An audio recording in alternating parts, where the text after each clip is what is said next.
क्या है कि जब तक आत्मा को ज्ञान नहीं मिलता है तब तक वो अपने कर्म बंधनों में जैसे कि परेशान होती रहती है, झटपटाती रहती है। और इसीलिए उससे निकलने का तरीका, उस चक्रव्यूह से निकलने का तरीका सिर्फ और सिर्फ ज्ञान है। और आज की मुरली में तो बाबा ने बहुत प्रैक्टिकल धारणा की बातें भी बताई। स्टार्ट करते हैं। 15 तारीख की वाणी है। मीठे बच्चे, एक दो को खुशी की खुराक खिलाते रहो। माना एक दूसरे से जब हम मिलें तो हम ये देखें कि हम क्या दूसरे को खुशी दे रहे हैं। सदा खुश मौज में रहना और खुशी बांटना, यही है जबरदस्त खातिरी करना। खातिरी माना किसी की मेहमान नवाजी करना या उसकी देख रेख करना। बाबा ने कहा सबसे बड़ी बात यही है कि हम घर में भी जहां रहते हैं, जिनके साथ रहते हैं, आपस में खुशी की बात करें, खुशी बांटें। प्रश्न है अपनी ऊंच अवस्था बनाने की विधि क्या है, क्योंकि आपको पता है कि सारी प्रॉब्लम का जो एक ही सोल्यूशन है वो है हमारी अवस्था।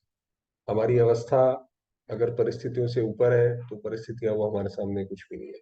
अगर नीचे है तो वो इतना बड़ा पहाड़ है जिसको ढूंढने के लिए हमें इसका सहारा उसका सहारा चाहिए। तो अवस्था बनाने की विधि क्या है, किन मुख्य बातों का ध्यान रखना है। उत्तर है ऊंची अवस्था बनानी है तो नष्टो मोहा बनने की हिम्मत रखनी है। क्योंकि जितने भी विकार है उनका मूल जो है वो मोह। कहीं ना कहीं हमने अपना अधिकार, अपना अटैचमेंट उस चीज से इतना रखा हुआ है जिसकी वजह से हमें हमारी अवस्था ऊपर नहीं जा पाती, क्योंकि यहाँ से छोड़ती नहीं तब तो वहां जाएगी। पंछी वो डाल छोड़ेगा तब तो उड़ेगा। डाल छोड़ना नहीं चाहता, उड़ना भी चाहता है तो कैसे उड़ेगा। अपना चार्ट रखना है कि बाबा को याद करते समय उनसे क्या क्या बातें की, कितना समय याद किया, कि बाबा को हमने बैठ के कितना, और याद कैसी रही, किस क्वालिटी की रही। नींद को जीतने वाला बनना है। पुराने शरीर की संभाल भी करनी है, फिर इसे भूलना भी है। कई लोग शरीर में ही फंस जाते हैं कि उसके खाने पीने देख रेख में इतना फंस जाते हैं कि दिन रात उसी में याद रहता है। फिर दूसरी तरफ कई लोग बिल्कुल ही ध्यान नहीं देते, तो ऐसा नहीं है। ये जैसे भगवान की अमानत है, मंदिर है, पुजारी जैसे करता है वैसे। तो फिर इसे भूलना भी है। दैवी स्वभाव बना, हमारा जो नेचर हो वो दैवी स्वभाव हो। स्वभाव के वशीभूत होकर किसी को भी सताना नहीं है। कभी गुस्सा आया, कुछ आया, किसी को बोल दिया, सब डिफेक्ट निकाल प्योर डायमंड बनना है। सबको सुख देने वाला खुशबूदार फूल बनना। जैसे फूल है उसकी महक दूसरों तक अपने आप जाती है, तो हमारा भी नेचर स्वभाव ऐसा हो कि उसकी महक ऑटोमेटिकली सर्वात्माओं तक पहुंचे। ओम शांति। ज्ञान का तीसरा नेत्र देने वाला रूहानी बाप बैठ रूहानी बच्चों को समझाते हैं। तो ज्ञान को तीसरा नेत्र क्यों कहा गया, क्योंकि सारी चीजें तो हम इन दो आंखों से जो भी देखते हैं वो तो बड़ा शॉर्ट टर्म देखते हैं, ये गलत हुआ, ये अच्छा हुआ, इसने ऐसा कहा, उसने वैसा किया। और जब ये तीसरी आंख जब हमें बाबा की मिलती है तब हमें समझ आता है कि वास्तव में हर चीज को होलिस्टिक, पूरे पूरे रूप में देखना चाहिए। ज्ञान का तीसरा नेत्र सिवाय बाप के और कोई दे नहीं सकता। अभी तुम बच्चों को ज्ञान का तीसरा नेत्र मिला है। अब हमारा हर एक को वो नेत्र मिला है, तो धीरे धीरे धीरे धीरे करके वो खुलता चला जाता है। कई परिस्थितियों में खुलता है, कई उनमें बंद हो जाता है। अभी तुम बच्चे जानते हो, अभी ये पुरानी दुनिया बदलने वाली है। अब ये तीसरा नेत्र है कि हम दूर तक, हम भविष्य भी देख पा रहे हैं कि ये दुनिया बदलने वाली है। बेचारे मनुष्य नहीं जानते कि कौन बदलाने वाला है और कैसे बदलाते हैं। उनको ये पता ही नहीं है कि कौन बदलेगा और कैसे करके बदली जाएगी, क्योंकि उन्हों को ज्ञान का तीसरा नेत्र ही नहीं है। वो तो जैसे अगर कुछ होता भी है, उनको लगता है कि विनाश के बारे में बात करना यानी डर, तो यानी उससे दूर रहो, तो वो एक पॉजिटिविटी है। तो उसमें ही वो जैसे कबूतर ने आंखें बंद कर ली और सोचा बिल्ली नहीं है, तो वो तो उस फिलोसफी पे चलते हैं। तुम बच्चों को अभी ज्ञान का तीसरा नेत्र मिला है। अब हमें पता पड़ा है कि चाहे कोई भी चीज इस ड्रामा में है वो किस तरीके से पॉजिटिव है, जिससे तुम सृष्टि के आदि मध्य अंत को जान गए हो। यह है ज्ञान की सैक्रीन। सैक्रीन होता है शुगर से भी ज्यादा मीठी, तो ये ज्ञान की सैक्रीन है। सैक्रीन की एक बूंद भी कितनी मीठी होती है। ज्ञान का भी एक ही अक्षर है, मन मना। पूरा ज्ञान, इतना विशाल ज्ञान, उसके लिए बोलते हैं कि सागर को स्याही बनाओ, पेड़ों को कलम बनाओ, पृथ्वी को कागज, तो भी ये पूरा ना हो। और उस पूरे ज्ञान का सार बाबा ने एक बिंदु में समा दिया, वो है मन बना। कि मन को मेरे में लगाओ, पूरा ज्ञान ये है। सभी से कितना मीठा है। अपने को आत्मा समझ और बाप को याद करो। बाप शांति धाम और सुख धाम का रास्ता बता। बाप आए हैं बच्चों को स्वर्ग का बरसाने। तो इसीलिए भगवान अभी आया है। तो बच्चों को कितनी खुशी रहनी चाहिए। कहते भी हैं खुशी जैसी खुराक नहीं। अगर किसी के अंदर खुशी है तो समझो उसकी बीमारी अव्वल तो आएगी नहीं, और आएगी भी तो बहुत जल्दी आधे में ही चली जाएगी। खुशी ऐसी चीज है। जो सदैव खुशी मौज में रहते हैं उनके लिए जैसे खुराक होती है। 21 जन्म मौज में रहने की ये जबरदस्त खुराक है। ये ज्ञान अपने आप में ऐसी चीज है, अगर सवेरे सवेरे कोई भी सबसे पहले ये ज्ञान सुन ले तो उसका तो बाकी का दिन तो अपने आप ही अच्छा चला गया। ये खुराक सदैव एक दो को खिलाते रहो। तो जब भी आपस में मिलो ज्ञान की बातचीत करो, अच्छी बातचीत करो। तो एक दो को खुराकें खिलाते रहो। एक दो की जबरदस्त खातिरी ये कर, ये सबसे अच्छी खातिरी है। ऐसी खातिरी और कोई मनुष्य मनुष्य की कर ना सके। दुनिया में तो लोग जब बात करते हैं तो एक दूसरे को अपना दुख बताते हैं।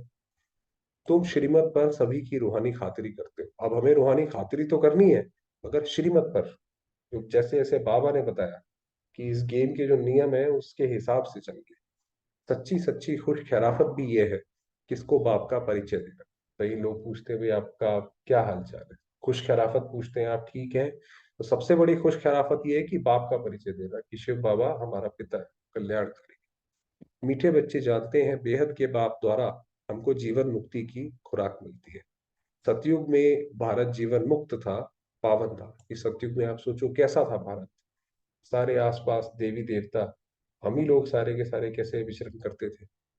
बाप बहुत बड़ी ऊंची, बहुत बड़ी ऊंच खुराक देते हैं। तब तो गायन है, अतीन्द्रिय सुख पूछना हो तो गोप गोपियों से पूछो। ये पूरी बात क्या है कि जब शास्त्रों में आया कि श्री कृष्ण ने मुरली बजाई तो गोपियां, वो गोपियां जैसी भी थी, जो भी कोई काम कर रही थी वो छोड़ के उनकी मुरली के धुन के पीछे चली गई। तो उनसे पूछा कि भाई ऐसा क्या है मुरली में। तो फिर ये बोला गया कि अतीन्द्रिय सुख पूछना हो तो गोप गोपियों से पूछो, उसका जो सुख है वो उन्हीं को पता है। तो ये ज्ञान और योग की कितनी फर्स्ट क्लास वंडरफुल खुराक है। और ये खुराक एक ही रूहानी सर्जन के पास है। ये ज्ञान जो है जिससे हमारे मन को शांति मिले, जीवन मुक्त अवस्था प्राप्त हो, ये एक के ही पास है। और किसको इस खुराक का मालूम ही नहीं है। बाप कहते हैं मीठे बच्चों, तुम्हारे लिए तिरी पर सौगात ले आया हूँ। सिंधी में शायद हथेली को तिरी बोलते हैं। तो बाबा ने कहा मैं ये तुम्हारे लिए ये गिफ्ट सौगात लेकर आया हूँ। मुक्ति जीवन मुक्ति की ये सौगात मेरे पास ही रहती है। कल्प कल्प मैं ही आकर तुमको देता हूँ। फिर रावण छीन लेता है। ये पूरा खेल है कि बाबा आकर देते हैं, फिर हम वो लूज कर देते हैं। भाई ऐसे ही होता भी, माँ बाप बच्चों को नहला धुलाकर खाना पीना खिलाकर बाहर खेलने भेजते हैं। खेलते रहते हैं, दोपहर शाम तक थक जाते हैं, गंदे भी हो जाते हैं, फिर माँ बाप घर में बुला लेते हैं। तो ऐसे करके चलता रहता है। तो अभी तुम बच्चों को कितना खुशी का पारा चढ़ा रहना चाहिए। तुम जानते हो हमारा एक ही बाप, टीचर और सच्चा सच्चा सदगुरु। अब हमें शिव बाबा मिल गया, उसके बाद अब हमें और किसी भी चीज की आश नहीं। जो हमको साथ ले जाते हैं, मोस्ट बिलीवेड बाप से विश्व की बादशाही मिलती है। ये कम बात है क्या कि जो सबसे प्यारा, जो हमारा पिता है बाबा, वो हमें राजाई देता है। सदैव हर्षित रहना चाहिए। Godly student life is the best. ये अभी का ही गायन है। बाबा ने कहा आपकी उम्र जो भी हो शरीर की, मगर हम सारे ही स्टूडेंट हैं। फिर नई दुनिया में भी तुम सदैव खुशियां मनाते रहे। वहां पे कोई ऐसा नहीं है कि दिवाली होगी होली होगी तो अलग से हमें खुशी मनानी पड़ेगी। वहां तो जैसे उत्सव ही चल रहा है, हर वक्त उत्सव ही है। कोई आया, कोई राजा इसके यहाँ गया, कुछ हुआ, वहां सेरेमनीज ही चलती हैं बस। दुनिया नहीं जानती कि सच्ची सच्ची खुशियां कब मनाई जाएंगी। मनुष्यों को तो सत्युग का ज्ञान ही नहीं। और इन लोगों ने बहुत ज्यादा ध्यान लगाया, दिमाग लगाया कि क्या कोई ऐसी दुनिया हो सकती है जहाँ पे सारे मनुष्य एक साथ शांति से रह सके। उन्होंने कहा ऐसा नहीं हो सकता। तो बाबा ने कहा इसलिए उनको सत्युग का ज्ञान ही नहीं है। इसलिए दुनिया में वो कहते हैं भाई दुनिया तो ऐसी ही चलती है, हिंसा से ही चलती है, डरा धमका के ही चलती है। तो सत्युग का ज्ञान नहीं है, तो यहाँ ही मनाते रहते हैं। परंतु इस पुरानी तमो प्रधान दुनिया में खुशी कहाँ से आई। यहाँ तो जैसे मनुष्य हर एक कोई खुशी कहीं से भी मिल जाए, पैसे दे के मिल जाए, लाफ्टर क्लब और क्या क्या चीजें जो सिर्फ व्यक्ति खुश रहने के लिए वहां पर जा ढूंढ रहे हैं सारे। यहाँ तो त्राही त्राही करते रहते हैं। त्राही त्राही माना जैसे हाहाकार से मन हमेशा परेशान है, यहाँ से भी परेशान वहां से भी परेशान, वो करते रहते हैं। कितना दुख की दुनिया है। बाप तुम बच्चों को कितना सहज रास्ता, अब बाबा कहते हैं तुम्हें कितना सहज रास्ता बताया, क्योंकि सहज है। सन्यासियों ने तो क्या क्या नहीं किया, और दुनिया में लोग क्या क्या नहीं बताते भगवान को मिलने के लिए। बाबा क्या बताते हैं, गृहस्थ व्यवहार में रहते कमल फूल समान। जैसे कमल है, लेता सब कुछ कीचड़ से, मगर उससे परे रहता है। धंधा दौरी आदि करते भी मुझे याद करते, काम सब करो बस मुझे याद करो। जैसे आशिक और माशूक होते हैं, वह तो एक दो को याद करते रहते हैं, भाई वो ये थोड़ी है, वो तो कुछ भी काम करते हैं तो बुद्धि तो वहां लगी रहती है कि वो हमारा क्या कर रहा होगा। तो उसी तरीके से हमारी भी बुद्धि बाबा के लिए रहे। वह उनका आशिक, वह उनका माशूक होता है। यहाँ ये बात नहीं है, यहाँ तो तुम सभी एक माशूक के जन्म जन्मांतर से आशिक हो रहे। हम सारे के सारे शिव बाबा के ही आशिक हैं। उसको हमने पता नहीं कितने जन्म हमने उसकी भक्ति करी, हमने उसको याद किया। बाप तुम्हारा कब आशिक नहीं बनता, शिव बाबा हमारा आशिक, वो हमें याद नहीं करेगा। हाँ, आज जैसे अमृत वेले की बात करी, कि अगर हमारा सच्चा दिल है, साफ दिल है, तो जैसे बाबा को खींच होती है उसकी।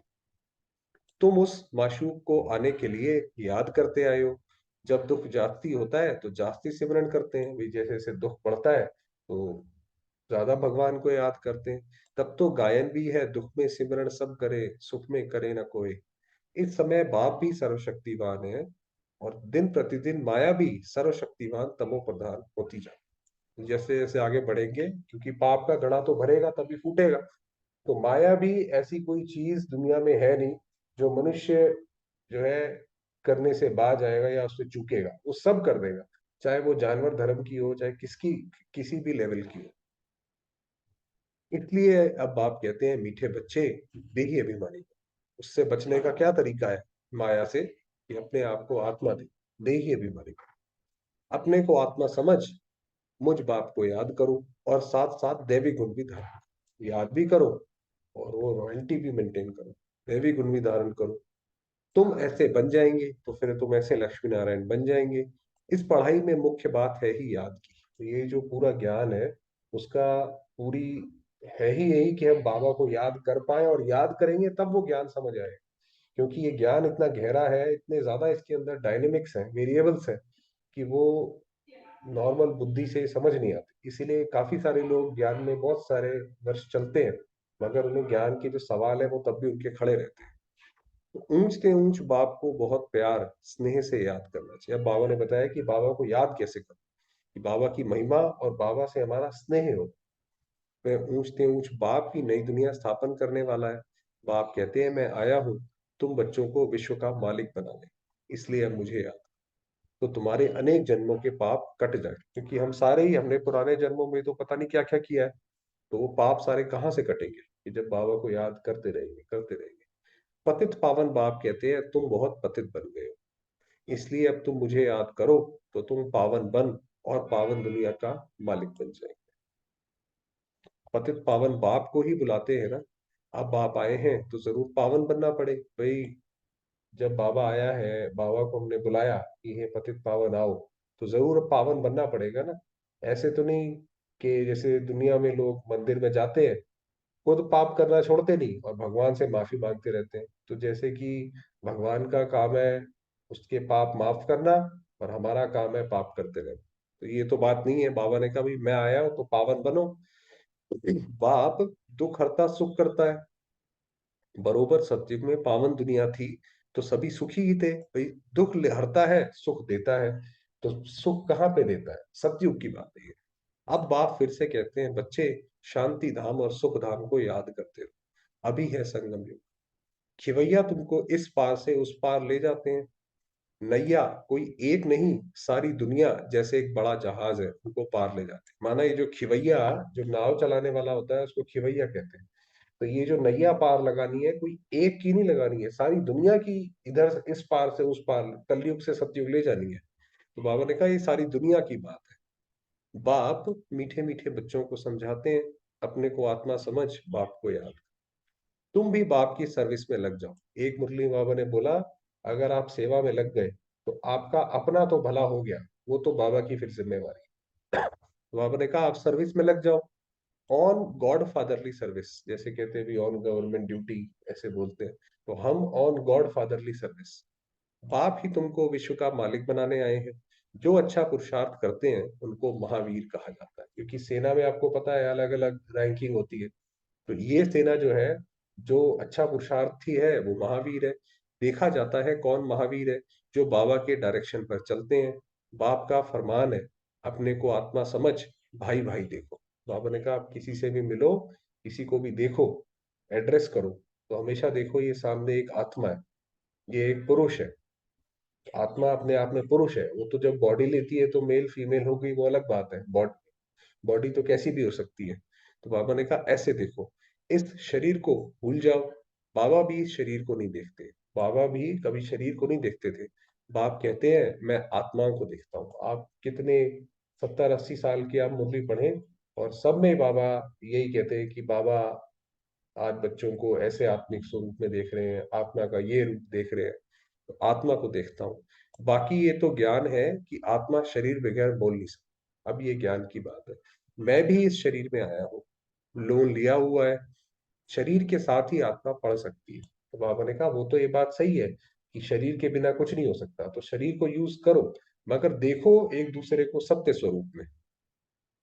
बाबा की बैठक यहाँ है। बाबा की बैठक माना शिव बाबा ब्रह्मा बाबा के तन में बैठा है। बाबा की बैठक यहाँ है। ये है अकाल तख्त।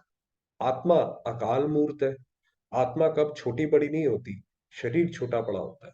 जो भी आत्माएं हैं उन सभी का तख्त ये भ्रुकुटी का बीज है। हम सारी की सारी आत्माएं यहाँ से बैठकर ही सारा अपना शरीर चलाती हैं। शरीर तो सभी के भिन्न भिन्न होते हैं। किसको अकाल तख्त पुरुष का है, किसका अकाल तख्त स्त्री का है, वो तो हर एक के अपने अपने अलग शरीर है। किसका अकाल तख्त बच्चे का है। बाप बैठ बच्चों को रूहानी ड्रिल सिखलाते हैं। अब शिव बाबा धीरे धीरे आप देखेंगे, जो हमारा आत्मा का लेसन है वो धीरे धीरे धीरे धीरे पक्का कराते जा रहे हैं। तो ये ड्रिल है, ड्रिल सिखा रहे हैं। जैसे गुरु कोई उस्ताद होता है तो अपने वो बच्चों को सिखाता है कि बच्चे ऐसे ऐसे करना, तो वो सिखा रहे हैं।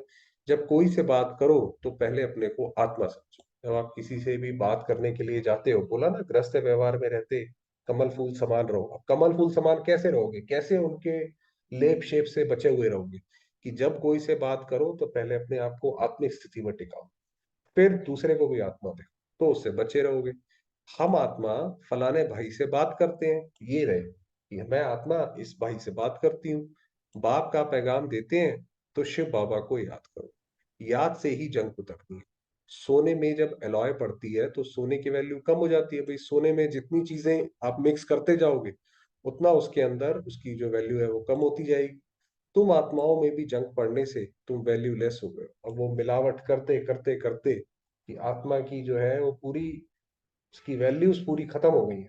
जैसे किसी जार में अच्छा पानी हो और धीरे धीरे उसमें गंदा पानी डलता जाए जाए जाए, और एक बार समय आएगा कि वो पूरा खराब। ऐसे ही हमारी भी वैल्यूज पहले बहुत ऊंची थी, हम देवी देवता थे।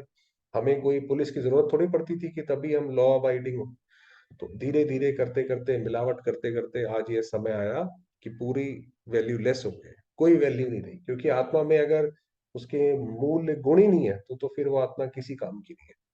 अब फिर पावन बनना है। तुम आत्माओं को ये ज्ञान का तीसरा नेत्र मिला है, उस नेत्र से अपने भाइयों को देखो। अब जो सबसे ऊपर मुरली में बताया था कि तीसरा नेत्र देते हैं, तो वो तीसरा नेत्र ऐसे है कि वो तीसरे नेत्र से सबको ज्योतिर्बिंदु स्वरूप में देखो। भाई भाई को देखने से कर्मेंद्रियां कब चंचल नहीं होगी, क्योंकि ये कर्मेंद्रियां चंचल कब होती हैं, जब हम सामने देखते हैं भाई ये तो बहन है या तो भाई है, तो फिर कर्मेंद्रियां चंचल होती हैं। अपोजिट सेक्स जब देखते हैं, तो बाबा ने कहा जब भाई भाई देखोगे तो वो तो फीलिंग ही खत्म हो गई।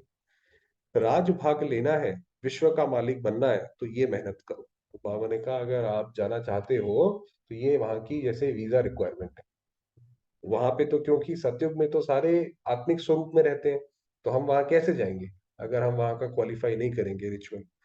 भाई भाई समझ सभी को ज्ञान दो, तो फिर ये टेव पक्की हो जाएगी, फिर ये आदत पक्की हो जाएगी। सच्चे सच्चे ब्रदर तुम सभी हो। बाप भी ऊपर से आए हैं, तुम भी आए, हम भी वहीं ऊपर से आए हैं। बाप बच्चों सहित सर्विस कर रहे हैं। सर्विस करने की बाप हिम्मत देते हैं, तो बाबा जो है हमारा भाग्य बनाने के लिए हमें सर्विस के लिए करते रहते हैं पुरुषार्थ। कि भाई उत्साह दिलाते रहते हैं बच्चे, ये करो ऐसे करो। हिम्मत मर्दा मदद खुदा। तो हम जितना जितना हम में से कोई हिम्मत रख के आगे कार्य करेगा, शिव बाबा उसको मदद देगा। खाली बैठ के थोड़ी दे पाएगा। तो ये प्रैक्टिस करनी है। मैं अपना भाई को पढ़ाता हूँ, आत्मा पढ़ती है ना, इसको स्पिरिचुअल नॉलेज कहा जाता है। तो ये है स्पिरिचुअल नॉलेज, जो रूहानी बाप से ही मिलती है। संगम पर ही बाप आकर ये नॉलेज देते हैं। संगम पर ही बाप आकर ये नॉलेज देते हैं कि अपने को आत्मा समझो। आप सोचिए कि ये पूरी दुनिया की जितनी भी प्रॉब्लम्स हैं, जैसे हम हमेशा बात करते हैं कि हर चीज ट्री के रूप में ऑपरेट करती है, हायरार्की। पूरी दुनिया की जितनी प्रॉब्लम्स हैं उन सबका केवल एकमात्र सोल्यूशन है कि अगर हम अपने को आत्मा समझें तो सारी दुनिया की प्रॉब्लम्स दूर हो सकती है। ये कभी अलग से बात करेंगे। तो ये इतनी गहरी बीमारी का बिल्कुल पिन पॉइंट निकालना, ये सिर्फ भगवान की बात है। तुम नंगे आए थे, ये फिर यहाँ शरीर धारण कर तुमने 84 जन्म पाठ बजाया है। अब फिर वापस चलना है। तो जैसे आत्मा आई थी बिल्कुल अशरीरी, वैसे ही सब कुछ छोड़ के वहां वापस जाना है। इसलिए अपने को आत्मा समझ भाई भाई की दृष्टि से देखना है। ये मेहनत करनी है, अपनी मेहनत करनी है। दूसरे में हमारा क्या जाता है भाई, दूसरा करे या ना करे, हमें इससे क्या फर्क है। हम अपने आप को तैयार करें। हमने जब जाना हो परम धाम, तो ऐसा नहीं है कि भाई दुख से रोते गाते हुए कि यहाँ से शरीर छोड़ते हुए तब जाए कि हाय ये रह गया, वो छूट गया। तो ऐसे नहीं जाना हमने भाई। शिव, हमें जब लास्ट में जाना होगा, स्व इच्छा से शरीर छोड़े। जैसे मक्खन से बाल निकलता है, वैसे जाके परम धाम में बैठे। आपको पता है कई लोग जब घर छोड़ते हैं तो वो कैसे रो पिट के छोड़ते हैं, कि उन्हें जबरदस्ती बिठा के गाड़ी में बिठाना पड़ता है तब वो जाते हैं। तो हमें वैसे तो नहीं जाना। चैरिटी बिगेन्स एट होम, अर्थात पहले खुद को आत्मा समझ, फिर भाइयों को समझाओ। तो चैरिटी बिगेन्स एट होम, पहले तो ये हमारा आत्मा घर है, तो पहले अपने आप को ये लेसन पक्का कराओ, तब दूसरे को बोलो। तो अच्छी रीति तीर लगेगा, तो फिर उस आत्मा को जाके वो लगेगा कि ये बात सही है, सही बोलते हैं। ये जौहर भरना है। जौहर माना ये स्किल, आर्ट भरनी है। मेहनत करेंगे तभी ऊंच पद पाएंगे। कुछ सहन भी करना पड़ता है। अब बाबा ने सहन की बात बोली है, क्योंकि अपने आप को हम आत्मा तो समझते हैं, मगर बाकी जो लोग हैं, बाकी जो आत्माएं हैं, ऐसा तो है नहीं कोई वो सारी हमें सहयोग ही देती है। तो बाबा ने फिर उसकी बात करी। कोई उल्टी सुल्टी बात बोले तो तुम चुप रहो। कोई कैसे भी बात बोले, आप शांत रहो, अपनी शांति मत तोड़ो। तुम चुप रहेंगे, फिर दूसरा क्या करेगा। ताली दो हाथ से बजती। कोई एक ने गुस्सा किया, फिर सामने वाले ने भी गुस्सा किया, और वो बढ़ गया, ताली बज गई। एक ने मुख की ताली बजाई, दूसरा चुप कर दे, तो वह आपे ही चुप हो जाएंगे। ताली से ताली बजने से आवाज हो। बच्चों को एक दो का कल्याण कर। हमें कोई इस जंग में नहीं जीतना कि हमसे किसी ने बोला तो हम भी बोल के दिखाए कि भाई ऐसा थोड़ी हम नहीं बोल सकते हैं। हमें कोई जंग नहीं जीतनी है, हमने तो कल्याण करना है। तो आप समझाते हैं बच्चे, सदैव खुशी में रहना चाहते हो तो मन बनाओ। अगर हम चाहते हैं हम हमेशा खुशी में रहें, अपना मन जो है कैसे भी करके बाबा के प्रति लगाते हैं। अपने को आत्मा समझ बाप को याद करो, भाइयों तरफ देखो, भाइयों को भी ये नॉलेज दो। ये टेव पड़ जाने से फिर कब क्रिमिनल आई धोखा नहीं देगी, कि आंखें क्रिमिनल हो जाती है ना भी, इधर उधर देखती रहती। क्रिमिनल जो होता है, जैसे क्रिमिनल होता है, वो हमेशा ये देखता रहता है कहाँ से मैं क्या चीज चुराऊं, कैसे नुकसान पहुंचाऊं। ऐसे ही हमारी भी, जब हम शरीर को देखते हैं तो फिर वो क्रिमिनल आई हो जाती है। ज्ञान के तीसरे नेत्र से तीसरे नेत्र को देख। तो बाबा ने कहा ये परिवर्तन करो। बाबा भी तुम्हारी आत्मा को ही देखते हैं। कोशिश ये करनी है सदैव आत्मा को ही देखे, कि ऐसी स्थिति हो जाए कि बस सामने जो भी आए वो आत्मा ही दिखाई पड़े, शरीर को देखे ही नहीं। योग कराते हो तो भी अपने को आत्मा समझ, भाइयों को देखते रहेंगे तो सर्विस अच्छी हो। बाबा ने कहा ये ज्ञान अगर आप किसी को सुनाना चाहते हो, और आप चाहते हो कि उसका जीवन बने और उसको भी इस ज्ञान का लाभ हो, तो सबसे बड़ी बात है कि उसको आत्मिक स्वरूप में ही देखो और खुद भी आत्मिक स्वरूप में टिको। बाबा ने कहा भाइयों को समझाओ, भाई सभी बाप से वर्षा लेते हैं। ये रूहानी नॉलेज एक ही बार तुम ब्राह्मण बच्चों को मिलती है। तुम ब्राह्मण हो, फिर देवता बनने वाले हो। क्या होगा अगर हम आत्मिक स्वरूप में टिके हुए नहीं होंगे। तो हम ज्ञान तो सुनाएंगे, मगर वो सुनाएंगे ऐसे कि उसमें हमारी कोई महानता है, कि हम कितने महान हैं, देखो कितना अच्छा हमने ज्ञान सुनाया। तो उससे क्या होगा, जो सामने वाली आत्मा वो शिव बाबा को ना पकड़ के वो हमारे चक्कर में फंस जाएगी, हमारा एक नया कर्म बंधन स्टार्ट हो जाएगा। तो बाबा ही ये तरीका बताते हैं, इस संगम युग को थोड़े ही छोड़ेंगे, नहीं तो पार कैसे जाएंगे, कूदेंगे थोड़ी। माना जो हमें इस कलयुग से सतयुग में जाना है, वो जाना तो वाया संगम से होकर ही पड़ेगा, ये गेट से तो जाना पड़ेगा। ये वंडरफुल संगम युग है, तो बच्चों को रूहानी यात्रा पर रहने की टेव डालनी है। ये तो एक यात्रा है कि हम कलयुग हम छोड़ चुके हैं, सतयुग की तरफ हम जा रहे हैं। फिर भी हमारे कलयुग में मान लीजिए किसी की 10 रस्सियां थी, 10 में से उसने 3 तोड़ दी, 7 रह गई, तो ऐसे ऐसे करके एक एक रस्सी तोड़ते जाते हैं। ये रूहानी यात्रा है, तुम्हारे ही फायदे की बात है।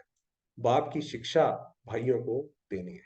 और ये भी हम आपको बताएं कि अगर किसी आत्मा का किसी भी चीज में मोह रह जाता है, तो वो मोह जरूर आगे जाकर किसी ना कोई बीमारी का रूप जरूर लेता है। ज्यादातर साइकोलॉजिकल डिसऑर्डर कोई ना कोई होते हैं, उसमें लेता है। बाप कहते हैं मैं तुम आत्माओं को ज्ञान दे रहा हूँ, आत्मा को ही देखता हूँ। मनुष्य मनुष्य से बात करेगा तो उनके मुंह को देखेगा ना, तुम आत्मा से बात करते हो तो आत्मा को ही देखो। हम जब भी मिले एक दूसरे से तो आत्मिक स्वरूप भर शरीर द्वारा ज्ञान देते हो, परंतु इसमें शरीर का भान तोड़ना होता है। तुम्हारी आत्मा समझती है परमात्मा बाप उनको ज्ञान दे रहे हैं। बाप भी कहते हैं आत्माओं को देखता हूँ, आत्माएं भी कहती हैं हम परमात्मा बाप को देख रहे हैं। अगर हम बाबा के कार्य में मददगार बनना चाहते हैं, ऐसे मददगार बन पाएंगे जो बाबा ने ये शिक्षाएं दी, उनसे नॉलेज ले रहे हैं। इसको कहा जाता है स्पिरिचुअल ज्ञान की लेन देन, आत्मा की आत्मा के साथ। आत्मा में ही ज्ञान है, आत्मा को ही ज्ञान देना है। ये जैसे जौहर है। जैसे कई लोगों के पास आप देखेंगे स्किल होता है, कोई किसी को सम्मोहित कर देते हैं, हिप्नोटाइज कर देते हैं, कोई कुछ कर देते हैं। तो हमें भी ये स्किल धारण करना है कि कोई हमसे बात करे, फौरन उसको सुख शांति का अनुभव हो। उसके लिए बाबा ने जैसे बताया कि आत्मा देखो और आत्मा समझो, तुम्हारे ज्ञान में ये जौहर भर जाएगा, तो किसको भी समझाने से झट तीर लग जाएगा। फिर हम किसी को भी बताएंगे, वो आत्मा भी प्राप्त करेगी। बाप कहते हैं प्रैक्टिस करके देखो, तीर लगता है ना। बाबा ने कहा है देखो ये करो, ये ट्राई करके देखो। ये नई टेप डालनी है तो शरीर का भान निकल जाए। माया के तूफान कम आएंगे, बुरे संकल्प नहीं आएंगे। आजकल तो दुनिया में लोग संकल्पों से ही अपने बहुत परेशान हैं। अगर ये आदत पड़ी हुई होगी तो फिर संकल्प नहीं आएंगे। क्रिमिनल आई भी नहीं रहेगी, क्रिमिनल आई जैसे पीछे बात करी। हम आत्मा ने 84 का चक्र लगाया, अब नाटक पूरा हो। अब ये नाटक, अब इस नाटक में कोई भी नया वेरिएशन, नई वैरायटी कुछ रह नहीं गई है। जैसे कोई एक पिक्चर खत्म होती है, तो जो भी उसकी वैरायटी थी, सीन थी, कॉमेडी थी, एक्शन था, वो खत्म हो गया। उसी तरीके से अब नाटक पूरा होता है। आप देखेंगे अब दुनिया में इससे पहले 50 साल पहले तक तो बहुत अलग अलग तरीके के साइंटिस्ट आते थे, नई नई खोज करते थे, कुछ नया म्यूजिक या कुछ ना कुछ आर्ट आता था। अब तो सिर्फ पिछला रिपीट ही हो रहा है, क्योंकि ये ड्रामा जैसे अब बिल्कुल अंत में आके पहुंचा है। अब जैसे लोगों के पास कुछ नया रह नहीं गया, तो अब बाबा की याद में रहे। याद से ही तमो प्रधान से सतो प्रधान बन, सतो प्रधान दुनिया के मालिक। एक मिनट।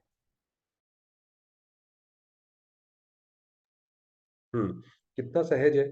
बाप जानते हैं बच्चों को ये शिक्षा देना भी मेरा पार्ट ही है।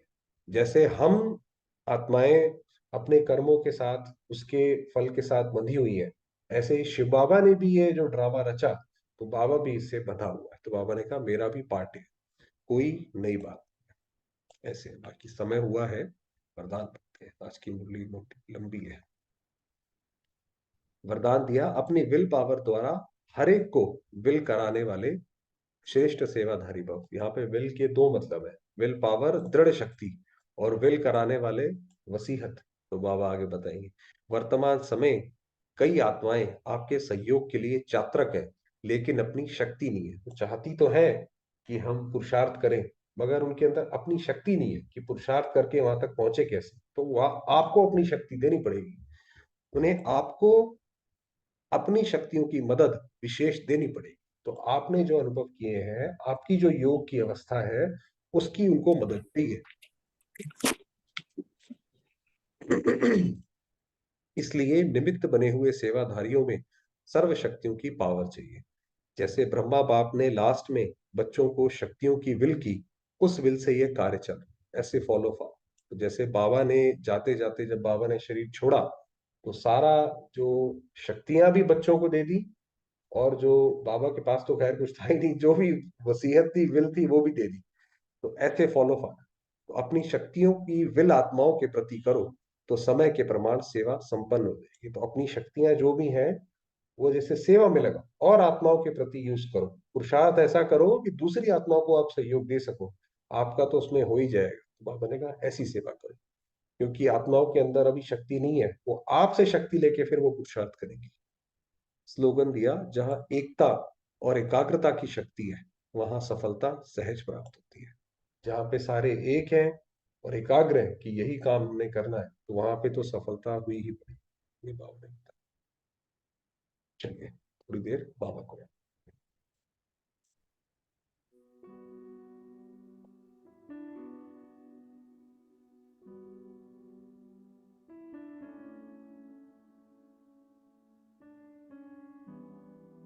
देखेंगे। स्वयं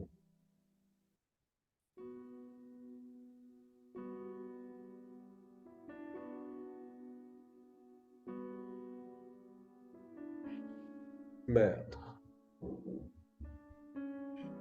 आज ऋषि हूं,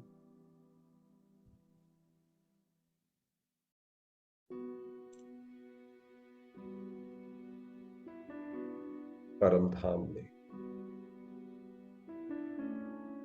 बाबा के सम्मुख।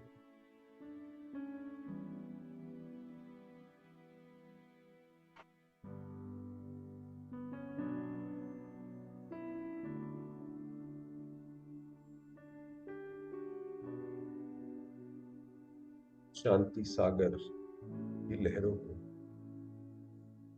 अनुभव कर।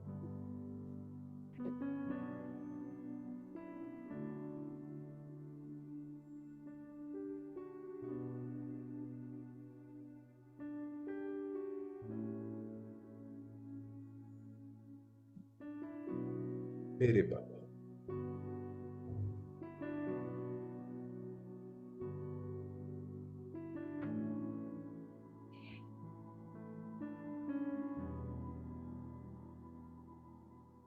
स्वयं साक्षात शिव,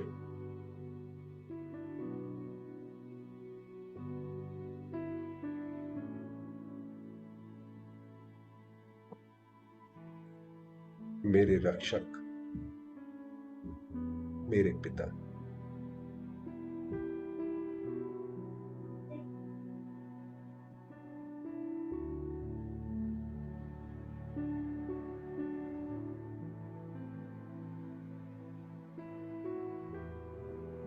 स्नेह की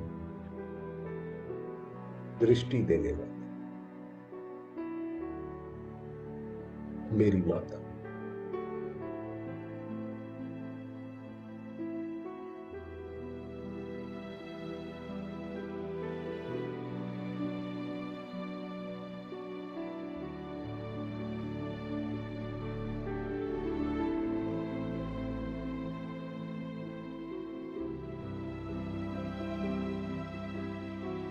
मैं आत्मा बाबा के स्नेह में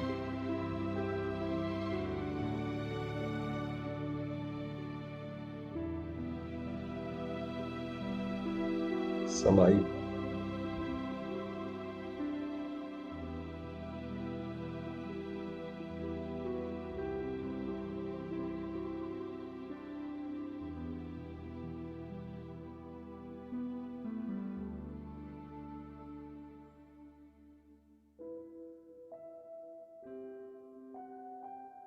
गहन शांति।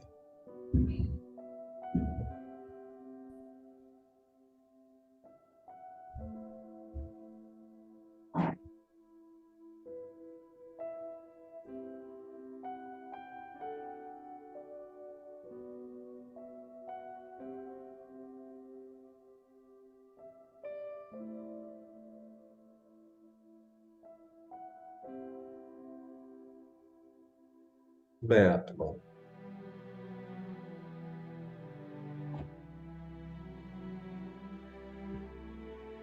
प्यारे बाबा को पाकर।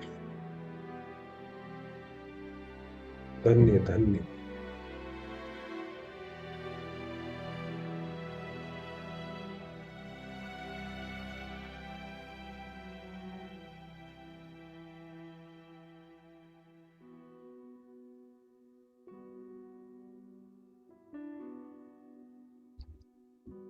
ओम